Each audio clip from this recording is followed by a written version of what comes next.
How we doing? Well, I came on partway through there, and I went from talking normally to screaming at you. I would apologize, but I wasn't the one unmuting me, so it's not my fault. That's how I see it. So we all have a nice afternoon today. We think a little bit about the topic. Do we all remember our sermon? Good, because you're going to get quizzed. So for our recap, we've been going through worldview. And what we learned today is there are many things that draw people to Jesus. That was one of the first points Stephen made. So what are some of the things Stephen listed as ways we're drawn to Jesus? Food. Like a need. Yeah, a need. What's another way? Miracles. Yeah, I kind of put that with need. Miracles are a need. Yeah? What else? Religious ceremony, yeah. Religious ceremony, a religious system. Yeah, I had one other one listed. What was that? Earthly problems, yeah. I kind of put that with the need as well.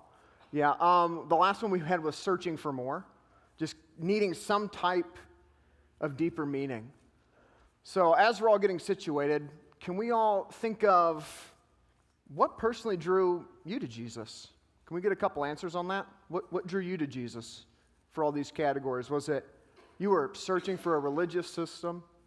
Was it you needed more out of your life? Was it some type of need? What got you there? Fearing God. Sorry? Fearing God. Fearing God. How so? Just through my own sin and self-destruction, came to realize that God holds the whole universe, and I was not in right relationship with Him. Okay. So for you, it was kind of would you say it was more of the knowledge you were in the wrong or the fear of what was going to happen? Fear of what was going to happen. Fear of what was going to happen? Okay. Okay. What else do we have?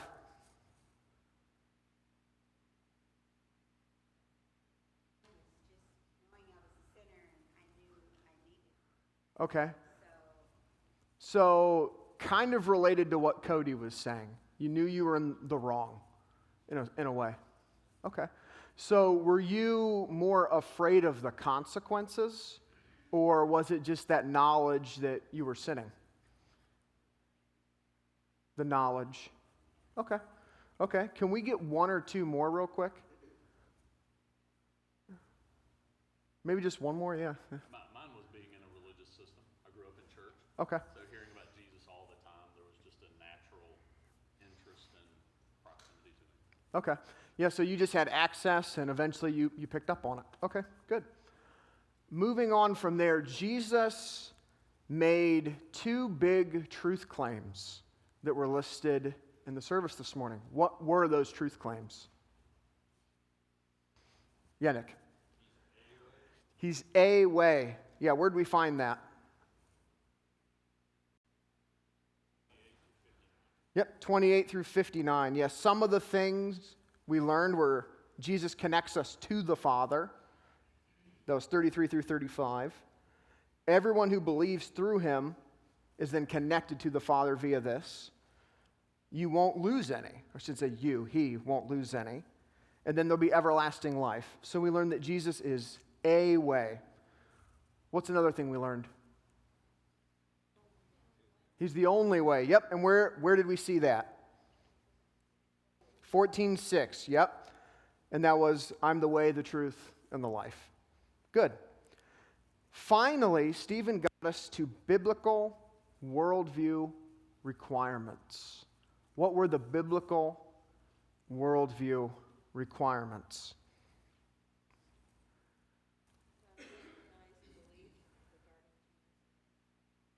Okay. So, what is that specifically? An unsynchronized belief. So Jesus is the only way to the Father. I think that's kind of what you were getting at. Was that it? Okay. And then what was the other one? How do you mean by solutions?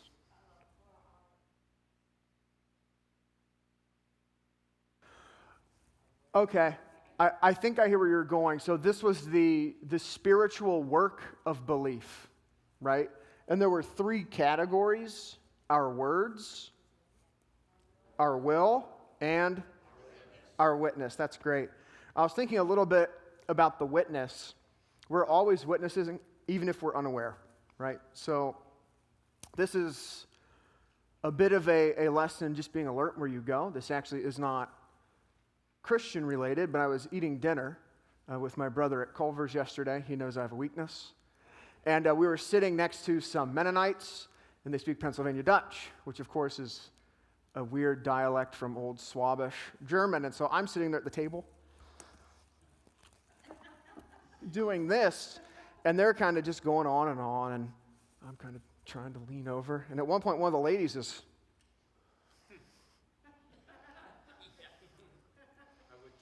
looking over at me. And when I got done eating, I walked over and I stopped next to one of the gentlemen. I started talking to him in German. Can you understand me? Pennsylvania Dutch, can you understand German? And the whole table freaks out, kind of like, it was one of those moments. And the lady was looking at me, shaking her head. She goes, I kept telling him you could understand us, and no one would believe me. And her husband was across from me. He goes, yeah, I kept going, no one in here believes us. They can't hear us. They don't know what's going on. Don't worry about it. And he's like, I guess she was right. So you are much more often a witness than you realize, okay? People are always watching you. Finally, what's the difference between faith and belief? Okay.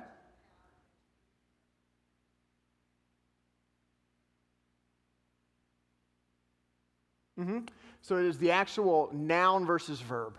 Yeah. We have some alarming stats for today about salvation. We always have these alarming statistics. They're to make you feel really good about yourself, right? We have some general stats that are pretty rough. 62% of people believe having any faith matters more than any specific faith. 62%. And they also believe all religions are of equal value.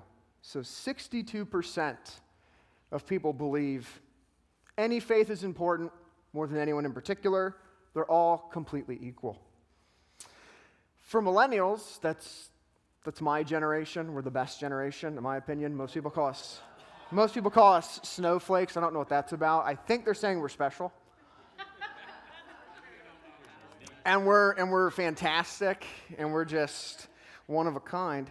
Millennials, we're doing even better. 74% of us believe all faiths equal, so we're terrible.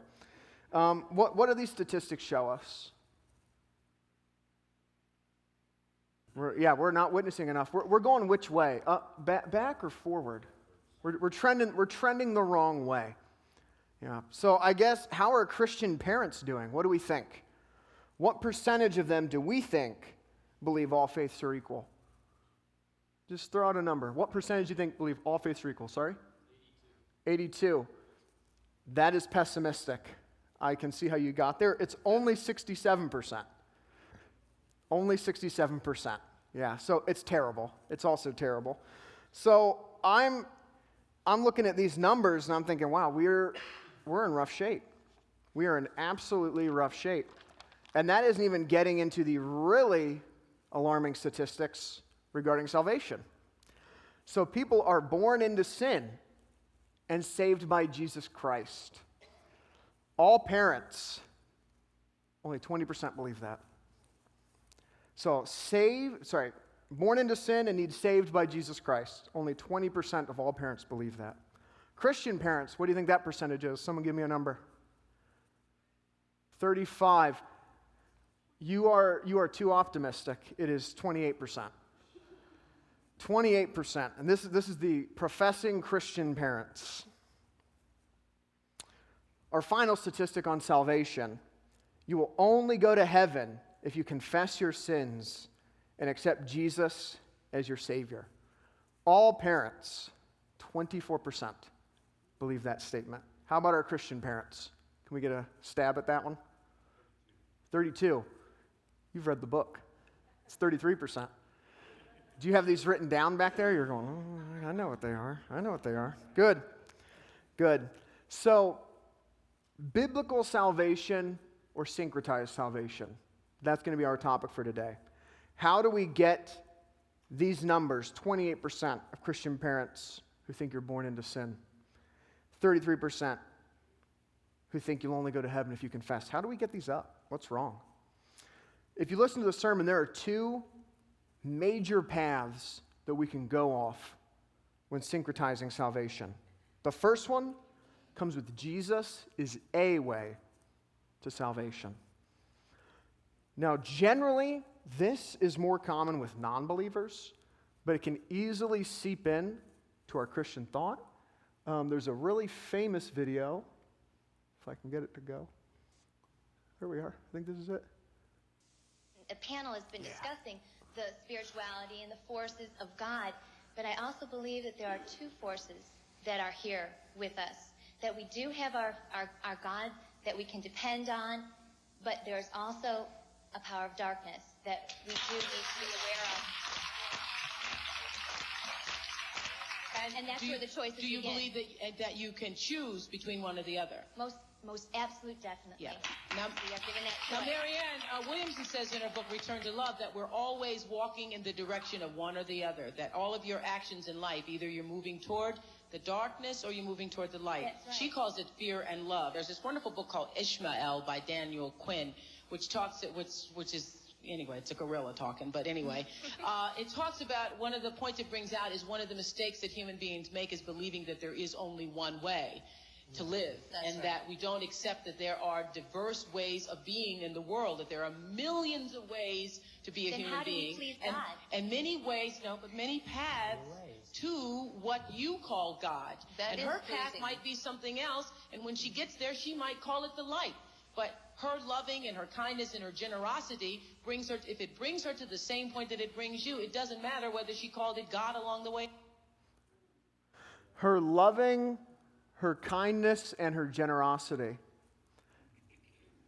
So that's a substitute in this worldview for Jesus as salvation, right? Yeah, works. It's pure works in this context. Can we see which ways she went wrong in finding Jesus could lead to these conclusions? So if Jesus is a way of salvation, where's she gone wrong here?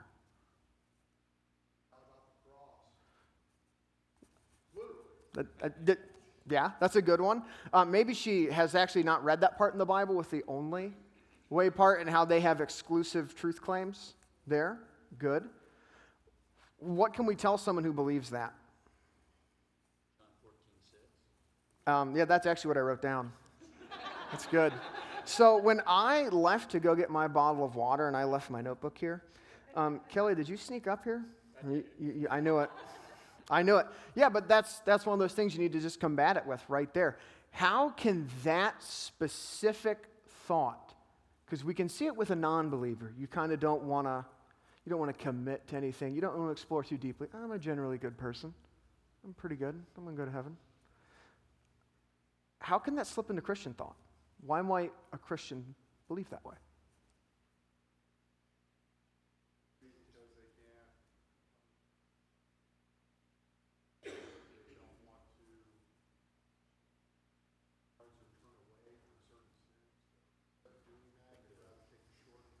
Mm-hmm.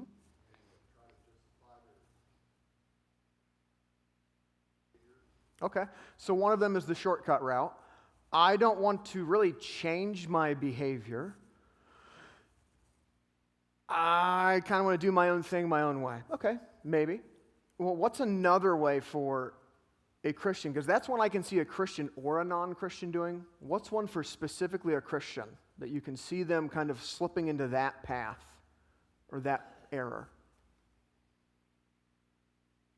Yeah. I think some Christians today are like okay with not confronting Jesus with others in that they believe in Jesus, but they don't want to offend other people, and so therefore, because Jesus came to divide and not bring peace, other people are offended that Jesus isn't the only way. So in order to not offend others, they say that Jesus is okay for me, but if you choose something else, that's okay for you. So I think that would be wrong for a Christian. Yeah, so I think that's one of the two ways that happens.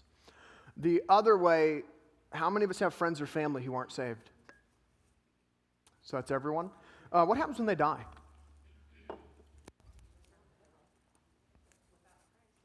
Yeah. So do people want to think that? No. So I would argue that's probably either not wanting to confront people, or once they're gone, you have to deal with that.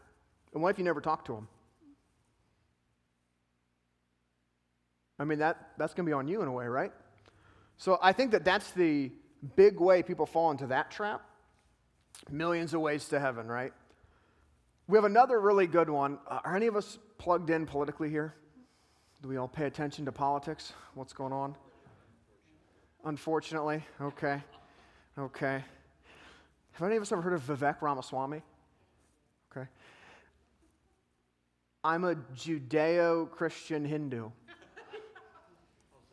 I'm just going to pose a question. What's that? What is it? I want an actual, what is a Judeo-Christian Hindu? I heard 3 answers, and I don't know which one I had. Believes that there's one true God, but that one true God has many parts that are all like sub-gods. That's part of how you get here. I don't know if anyone knows much about Hinduism. Don't. It's headache-inducing. You can have one God, no God, hundreds of gods. There's so many different variations. So it's very easy, if you're coming from that persuasion, to just syncretize with anything, because there's about 50 different ways within your own belief system. But he wants to have some of the Judeo-Christian ethic without actually committing, right? So I kind of like what I'm getting result-wise from this, but I also kind of like how I was raised with the whole Hindu thing. So I'm just going to do both, right? So how can we see that in Christian families? How does that get into Christian life? That kind of thought. Whatever works for you. Could be. You're wanting to please your mom and dad while you're home, so Yeah. A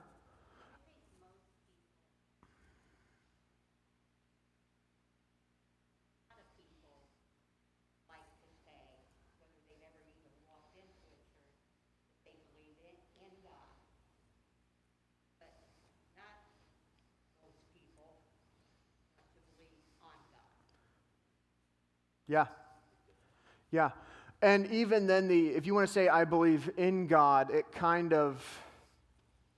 it's very abstract. It's a way that you can kind of look at the world and make sense of it, but you don't have to change. There's nothing you have to do. I think a big way we see this, a path that can lead to this, is I have a friend who has a Catholic friend from Spain who married a Muslim man from Jordan. How do you raise your kids? How do you raise your kids, right? So I think that's one of the big ways it slips into homes. You have these really mixed faith families, and how do you have that conversation with your kids? You know, they're like, hey, Mom, Dad over here, he believes something radically different. What is that all about? And you can be honest and say, well, your dad's actually wrong, and he's going to be burning for eternity.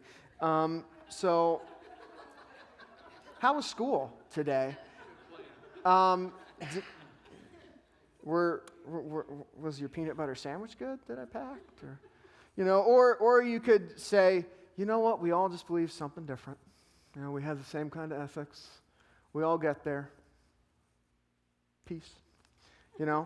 What do we tell someone who believes something like that? Oh my. Well, you can start there, but you better not finish it, oh my. Like, hey, I think they're all the same. Oh my. See you later. No, what do we tell them? What do they need to hear? Yeah. All worldviews contradict each other. Yeah. It would be illogical or irrational for more than one worldview to be true. So they need to hear that they can't all be true. Great. That's the first step. What's the second step? We need to start reaching which one is true. So they actually need to hear the gospel, right? We actually need to start them down that path, right? We don't need to just settle for the, oh, that's really cool. You're a Judeo-Christian Hindu. That's really nice. That's really great. You have great hair. He does have great hair. I will give Vivek that. I don't know if you noticed this, but mine's migrating to my chin. So whenever I see someone with just spot on hair, I respect it. So, yeah. What we normally see is not a Judeo-Christian Hindu. That's not normally what we see. We usually see other forms of philosophy coming in alongside it. So one of the big ones is Stoicism. Have we heard of Stoicism? Okay. Has anyone not heard of Stoicism or doesn't understand it? Great. I appreciate the honesty. So Stoicism is actually rooted in Greek, rooted in Greek and Roman thought. So it's pretty old. It's the ability to endure pain or trouble without showing emotion or complaining. You want to focus on being virtuous without being overtaken by your pleasures or your pains in life. If you want to get an idea for what someone in popular culture would look like, maybe some characters, if you've ever seen the movie Gladiator, Maximus, he would be of the Stoic tradition. The man with no name in The Good, the Bad, and the Ugly. Do we all know The Good, the Bad, and the Ugly? The Western film. It's loosely based on 3 of the 4 Hodges children. The Good, the Bad, and the Ugly. If you want to know which ones are which, next time you see Landon, just ask him. In your family, which one's the good, which one's the bad, which one's the ugly, and who is the afterthought? You can ask that. For my generation, one of my favorite kind of stoic characters is Master Chief from Halo. So this is for my generation over here. He's my favorite. For other people, they might really like Spock from Star Trek. So he's the good one. I've heard Jean-Luc Picard can be described that way. I don't know. Rich, can he be described as a stoic? You're the Star Trek guy here. Sometimes? Okay, so he can be a stoic too. Usually when you see a film and you have the strong, silent character who just kind of stares, that's the stoic. He just kind of flatlines. And there are ways we can get this to creep in. So here's an example of it. This particular maneuver is, I believe, comes from Stoic philosophy. I didn't actually get it from Stoic philosophy, but this sort of use of negative imagination where you think of all of the bad things that haven't happened to you. Right? So if you're just, if you're stuck in traffic, driving to the job that you don't like, and you're frustrated, you can think of all the things that could happen to you, right, that haven't. And if any one of them happened to you, you would consider your prayers answered if you could just be returned to this moment, right? Like you haven't been diagnosed with cancer, right? You've got 2 young kids, say, you want to live to see them grow up, and you could be the guy who today is going to find out you've got 2 months to live, right? And then the next 2 months is spent just unwinding your worldly affairs, right? You're not that guy, right? That hasn't happened to you yet. That's just more thinking, but it can have a profound effect. You can reframe your experience in a way that doesn't actually change anything material about your circumstance, and it can let the light in. And there are many techniques like that that are just a matter of invoking useful concepts skillfully. So did anyone catch what he's trying to do there? That's kind of the Stoic idea of, I want to think of what's not going wrong for me so I can feel better, right? I don't know if we know who Sam Harris is. That was Sam Harris. He's one of the new atheist leaders. He's one of the 4 horsemen. We don't need to go into all that. That's fine. But he's talking about, you can dwell on all the bad things that could have happened to you, but aren't, and that will make you feel better about being stuck in traffic. Which, on the surface, is actually a pretty good technique. I mean, if you're working and you hit your hand with a hammer, you can be like, well, at least I don't have bone cancer. And you can kind of deal with that, and you feel a lot better, right? You're like, well, this is going to feel bad for 2 hours. I don't have to go to chemo. So you can do that. And in a self-help way, that's really, really useful. It's just terrible when you get beyond that. Because what are you doing? You're trying to regulate your emotion over actually dealing with salvation. So you're just completely avoiding what you actually need to get through life. You're trying to kind of numb yourself down. So if you are letting that happen with your Christian thinking, if you're letting that get in, what's the implication? What's going to happen?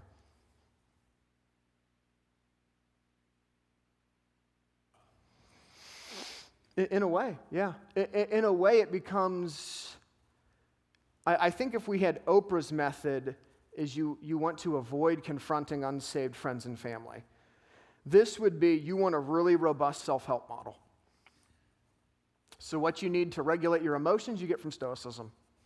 What you need to deal with, showing compassion, maybe you get that from Jesus and how he acted. And so you're kind of pulling in all these things. And I think with Vivek Ramaswamy, it's similar. You want this nice buffet of beliefs that you can just kind of walk up to, you can sample it a little bit, and you can get what you want. So what is the correct way of dealing with people who have this type of thinking? What do we do? Tell them the truth. What's the truth in this context?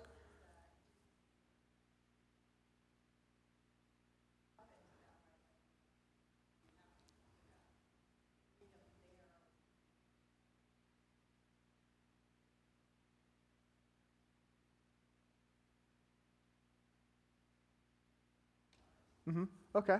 Anything else? I kind of like how you said without saying facts don't care about your feelings. You kind of quoted Ben Shapiro without quoting Ben Shapiro, and I loved that. But it's true, the facts of where you are in salvation don't care how you're feeling about being stuck in traffic. They really don't.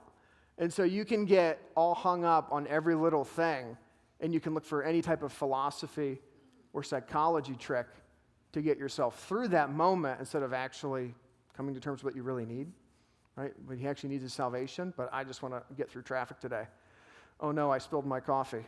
What do I do? Well, at least my foot's still on my leg, so that's nice. It's absurd when you really pull it out.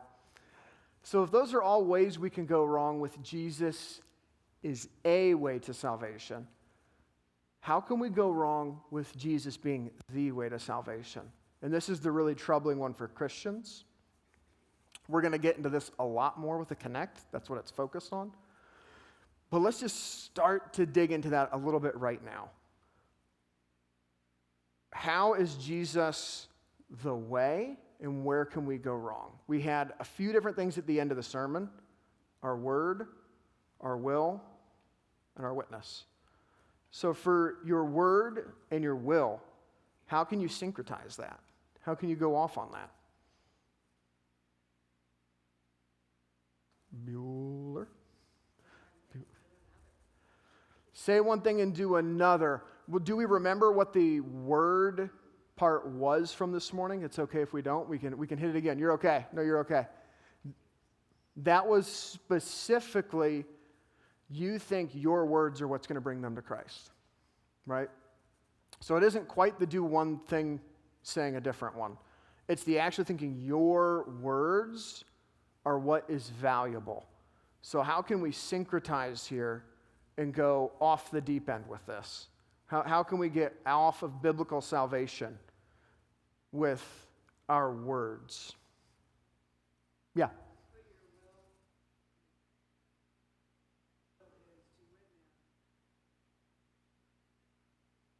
Yeah. Yeah, correct.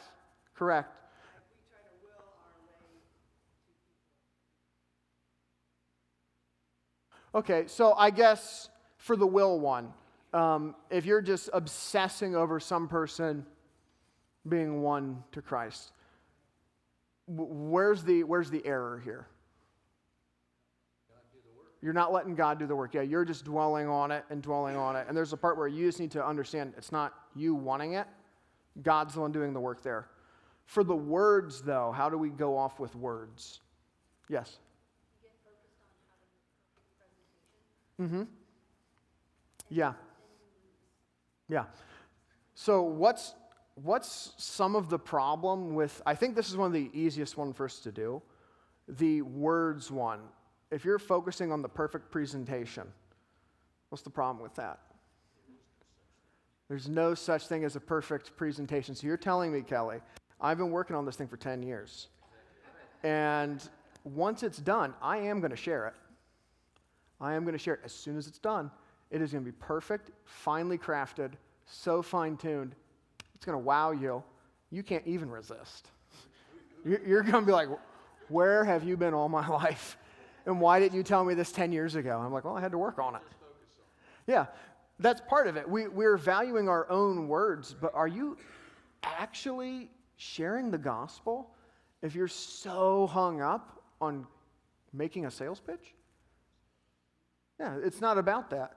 It's not about that. So that's the big one with the words. The will, I think it was great that you brought up we can dwell on it. Where can we then go into error? Where are you gonna have problems in your life if you're trusting your will?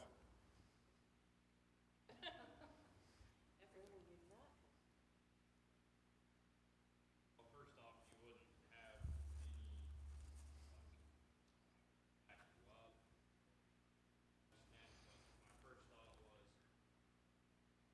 receptive, but you're so focused on that one person that you go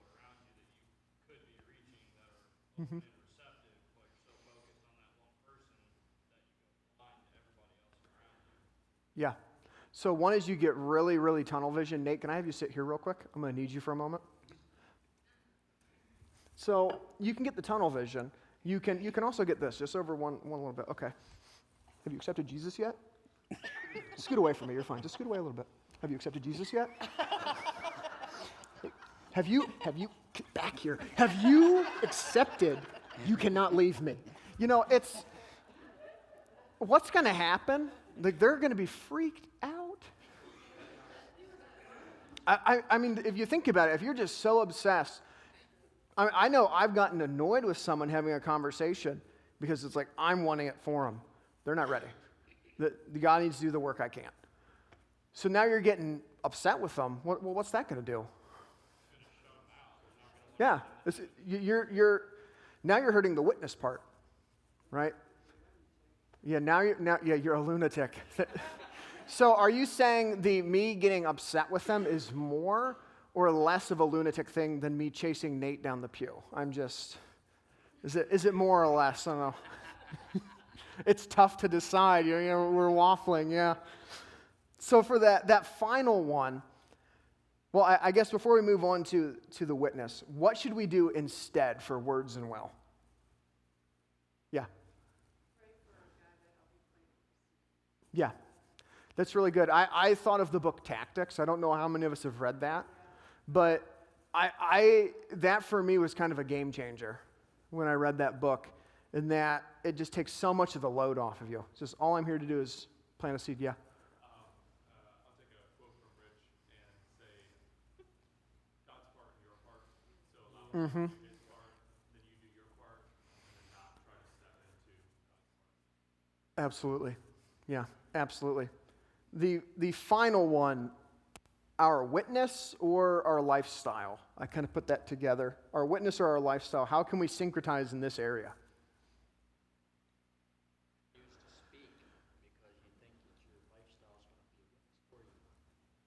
Okay. Yeah, that is one extreme. You never talk because you're like, I'm gonna walk the walk so well, they're gonna come to me. That could be one way. What are some of the examples we got into this morning? What are other things we can do? Do we have some answers from the far end back over here? We've been getting more from here. Can we get anything real far back? Yeah. Hospitality. You don't do it. You don't do it, yeah. Yeah, that's one thing. I was thinking of, I'm very fortunate with my hobbies. He brought up hobbies this morning, and I felt really, really good about that. I'm like, yeah, my hobbies, they don't interfere with church. And I went home and I made my Connect sheet, and then I listened to college football podcasts for about an hour, and I got real amped up about my Buckeyes, and then I was thinking, wait a minute, I just listened to a sermon about what I'm spending my time on. And I listened to 3 different people talk about college football for an hour. Was that a productive use of my time? No. Particularly if you do it every day or something like that, right? So we can very easily let a hobby just start taking over. So that's one thing, is what are we giving our time to? So that's one of the ways we could syncretize. What should we do instead?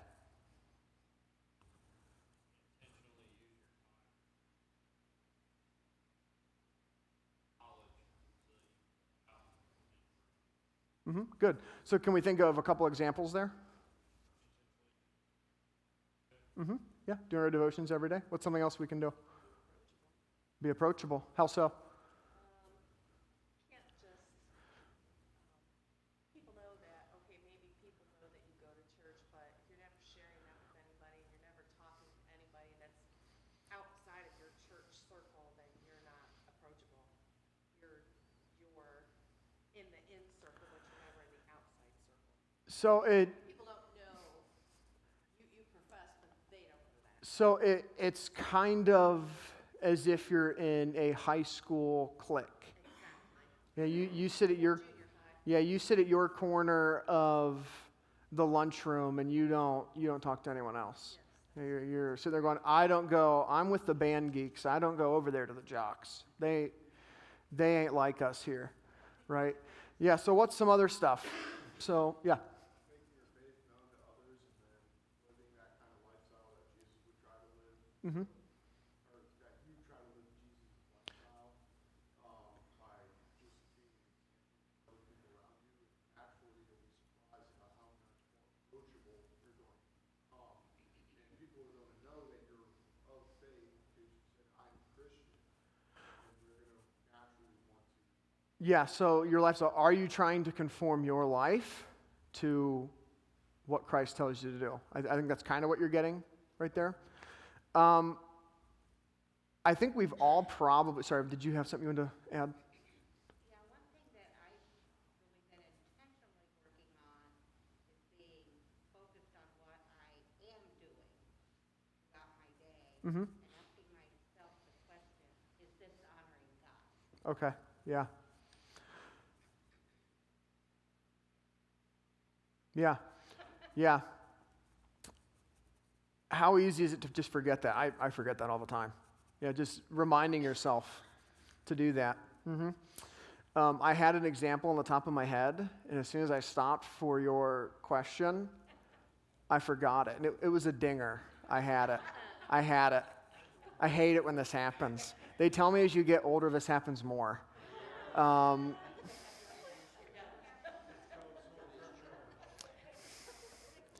I hate it because it was my final example before I transition. It was, what should we do instead? Instead of syncretizing our will, what should we do instead? Wait a second, it's right there at the edge. Got it. So we've all had a moment.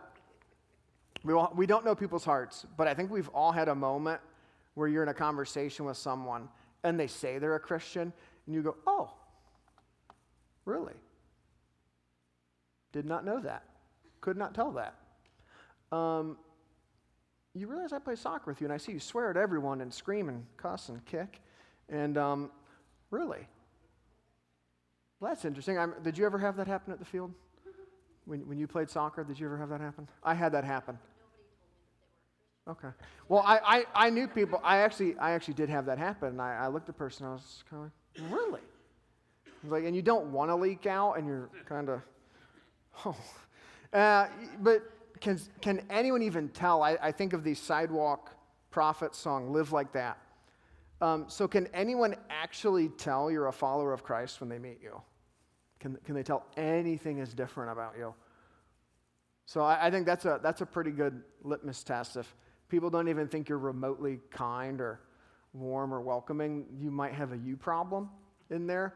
I'm not going to say you do. I'm just saying you might. I will let you come to those conclusions yourself. Maybe ask people who are close to you and just be prepared for honesty. If you say, hey, am I kind? And they say no and you blow up, that's your evidence. So just be aware of that. So we're going to break up into our small groups now. We're going to do our Connect session. Before we do that, I had an announcement that I wrote down here because Stephen told me I had an announcement, and I forget my announcement. It's about next week, the picnic, right? We want a group to come early, one of the LearnNet groups to come early and help set everything up, right? What time? 4:30. So can we get one group? You can talk about it during your Connect session. Find a group to come here at 4:30 and let me know before you leave, and then we can kind of work this out. That way you can all talk amongst yourselves, okay? So decide that. Come to me. First come, first serve. I know you're all anxious to do that. And you're dismissed.